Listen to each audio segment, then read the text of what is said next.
नमस्कार साथियों, हमारे YouTube channel RN career point पर आपका स्वागत है।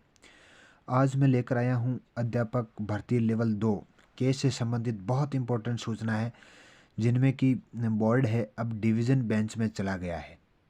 बोर्ड किसी भी हालत में अभ्यर्थियों को न्याय नहीं देना चाहता, इसलिए आनंद जी शर्मा ने मिलकर ये भी कदम उठाया कि अब अगर बोर्ड डिवीज़न बेंच में गया है तो अभ्यर्थियों का केस है वो भी डिवीज़न बेंच में ले जाया जाए। आपको मैं सबसे पहले इम्पोर्टेंट सूचना बता देता हूँ कि L1-2 को लेकर के आगे क्या रणनीति बन सकती है बोर्ड की, और क्या रणनीति बना रहे हैं आनंद जी शर्मा। और इनके अलावा अभ्यर्थियों को 100% फ़ायदा मिलेगा। मैं विद प्रूफ आपको ये बताऊंगा कि हाँ, सरकार आगे भी कई भर्तियों के अंदर डिवीज़न बेंच में गई है, लेकिन सिर्फ टाइम पास करने के लिए। तो वहाँ भी अभ्यर्थियों को फ़ायदा मिला है और यहाँ भी मिलेगा। तो आपको एक वीडियो को आपको अंत तक देखना है, एक एक चीज़ देखना है, और 100% मैं बताऊँगा कि किस समय क्या होने वाला है। उसके साथ साथ में मैं आपको विद प्रूफ सबसे पहले मैं आपको दिखाऊंगा कि जो अध्यापक अभी सभी, चाहे वो फर्स्ट ग्रेड है, चाहे वो सेकंड ग्रेड है, चाहे वो थर्ड ग्रेड, सभी के अंदर रीट पात्रता अनिवार्य होगी। अगर कोई रीट से पात्रता उनके पास नहीं है तो वो फर्स्ट ग्रेड, सेकंड ग्रेड और थर्ड ग्रेड का फॉर्म नहीं भर सकता। ये सारी चीज़ें हम आपको बताऊंगा। अगर हमारे चैनल पर नए हैं तो चैनल को सब्सक्राइब कीजिए, लाइक कीजिए और अन्य आपके जो दोस्त हैं उन तक पहुंचाइएगा, ताकि प्रत्येक अभ्यर्थी को इनकी बेहतर तरीके से पता चल सके। तो मैं अब चलता हूं सीधा। अब यहाँ आपको देखना है कि जो प्रत्येक लेवल है, यानी कि चाहे वो फर्स्ट ग्रेड है, सेकंड ग्रेड है, सभी के लिए रीट अनिवार्य होगी। तो इनके लिए देखो कुछ बैठकें हो चुकी है। तो NCTE की प्राथमिक स्तर पर बैठक हो चुकी है। रीट सीटेट का स्वरूप बदलेगा। पात्रता परीक्षा अब वरिष्ठ अध्यापक स्कूल लेक्चरर के लिए भी लागू होगी। राजस्थान ही नहीं बल्कि देश भर में निकट भविष्य में 9वीं से 12वीं तक के शिक्षकों को, यानी वरिष्ठ अध्यापक, सेकंड ग्रेड व स्कूल लेक्चरर के पदों पर भर्ती के पूर्व भी पात्रता परीक्षा यानी कि teacher ability test CET qualify करना होगा। CET क्वालिफाई करना होगा। इसके अलावा सेकंड ग्रेड, फर्स्ट ग्रेड टीचरों के लिए भी भर्तियों से पहले एक पायदान बढ़ाने की कवायद शुरू कर दी गई है। इनके लिए सेंटर लेवल पर सीटेट और स्टेट लेवल पर रेट का दायरा बढ़ाने को लेकर प्रारंभिक स्तर पर बैठक दिल्ली में हो चुकी है। केंद्र सरकार के निर्देश पर शिक्षक पात्रता परीक्षा के लिए नियम तय करने वाली एजेंसियां अध्यापक शिक्षा परिषद NCTE ने इस पर काम शुरू कर दिया है। ये सारी एक्सरसाइज नई दिल्ली शिक्षा नीति 2020 की अनुपालना में की जा रही है।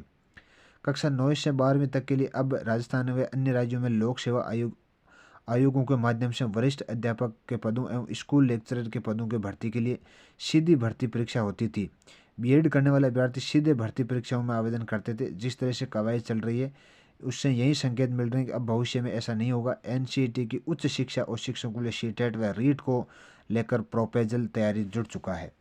दिल्ली पर इसकी महत्वपूर्ण बैठक हो रही है। तो इन बैठकों पर इसका मतलब ये, अगर बैठक तो 100% चीज़ें लागू होगी।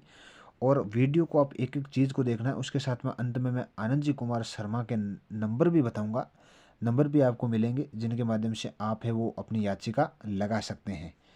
तो ये रीट यानी कि सीटेट अभी सभी भर्तियों के अंदर लागू होगी, अध्यापक से संबंधित जो भी भर्तियां होंगी। तो इनके अलावा अब मैं आपको चलता हूं कि जो L2 का जो केस से संबंधित है वो मेन मुद्दा क्या है, इस पर मैं चलने वाला हूं। तो अब मैं, जो मुख्य हमारा आज बिंदु है कि अध्यापक भर्ती परीक्षा लेवल 2 डिवीज़न बेंच केस को लेकर महत्वपूर्ण सूचना है। और उसके अंत में मैं बताऊंगा कि जो भी आपको केस लगाना नए अभ्यर्थी है मोबाइल नंबर देने के बाद में, तो उन अभ्यर्थियों को भी मैं ये बताऊंगा कि कौन कौन से डॉक्यूमेंट आपको लगाने हैं, ताकि आपको बार बार सर को फ़ोन नहीं करना पड़े।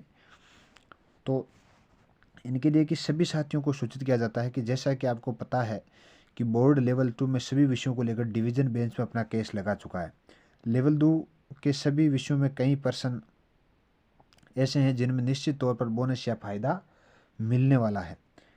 बोर्ड ने सिंगल बेंच के आदेश के खिलाफ डिवीज़न बेंच में अपनी याचिका दायर कर दी है, और सिंगल बेंच से अब L2 के केस डिस्पोज हो चुके हैं। यानी कि सिंगल बेंच में तो L2 ऑलरेडी जीत चुका है। तो अब बोर्ड क्या करता है, डबल बेंच में गया है, लेकिन बोर्ड ये अभ्यर्थियों को न्याय नहीं देना चाहता। ये सिर्फ ये टाइम पास करके और गुमराह कर रहा है। सिंगल बेंच से अपनी जीत हो चुकी है, क्योंकि बोर्ड खुद डिवीज़न बेंच में गया है केस को लेकर। अब सभी याचिकाकर्ताओं से उसे सिंगल बेंच में याचिका दायर करवाई है, या फिर उन्होंने सिंगल बेंच में याचिका नहीं लगवाई, सभी को अपनी लड़ाई को मजबूती से आगे लड़ने के लिए केस को डिवीज़न बेंच में लगाना पड़ेगा। बोर्ड इससे पहले की कई परीक्षाओं में प्रश्नों को लेकर डिवीज़न बेंच में केस को ले जा चुका है, जैसे कि अभी पशुधन सहायक भर्ती में डिवीज़न बेंच में गया, लेकिन आखिर में जीत याचिकाकर्ताओं की हुई।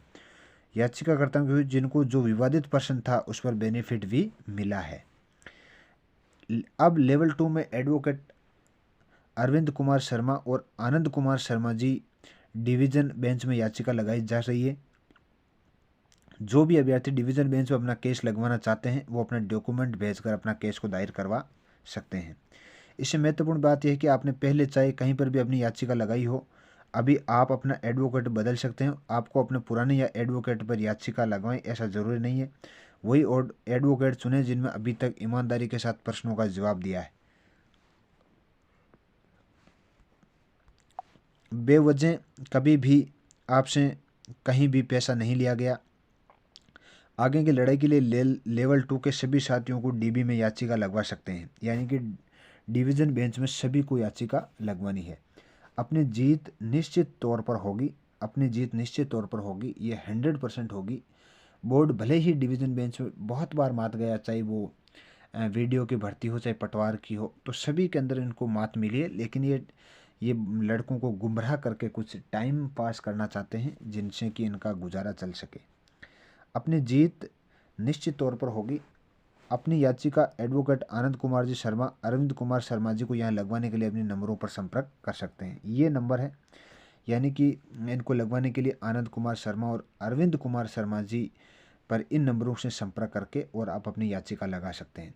100% 2-3% हर सब्जेक्ट के अंदर चेंज होने वाले, ये मैं विश्वास है। हमारे जो एडवोकेट है आनंद जी शर्मा, उनसे हमें बात हुई है कि हाँ 100% 2-3% हर सब्जेक्ट के अंदर 2-3% चेंज होने वाले हैं।